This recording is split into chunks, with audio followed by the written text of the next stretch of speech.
ലോകത്ത് അധർമ്മം വർദ്ധിക്കുകയും ദുഷ്ടശക്തികൾ ശക്തരാവുകയും ചെയ്തപ്പോഴാണ് ശ്രീകൃഷ്ണൻ അവതരിക്കുന്നത്. മധുരയിലെ രാജാവായിരുന്ന കംസൻ സ്വന്തം സഹോദരിയായ ദേവകിയെയും അവരുടെ ഭർത്താവായ വസുദേവരെയും കാരാഗൃഹത്തിലടച്ച് ഭരണം നടത്തിയിരുന്നു.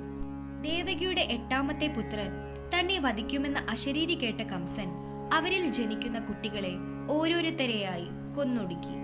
ഈ ഘട്ടത്തിൽ ഭൂമിയുടെ ഭാരം കുറയ്ക്കുന്നതിനും ധർമ്മത്തെ പുനഃസ്ഥാപിക്കുന്നതിനും വേണ്ടിയാണ് മഹാവിഷ്ണു ലോകരക്ഷകനായി അവതാരമെടുക്കാൻ തീരുമാനിച്ചത്. അങ്ങനെ ദേവകിക്ക് 8ാമത്തെ പുത്രനായി ചിങ്ങമാസത്തിലെ അഷ്ടമി തിഥിയിൽ രോഹിണി നക്ഷത്രം ചേർന്ന അർദ്ധരാത്രിയിൽ ശ്രീകൃഷ്ണൻ മധുരയിലെ കാരാഗൃഹത്തിൽ അവതരിച്ചു.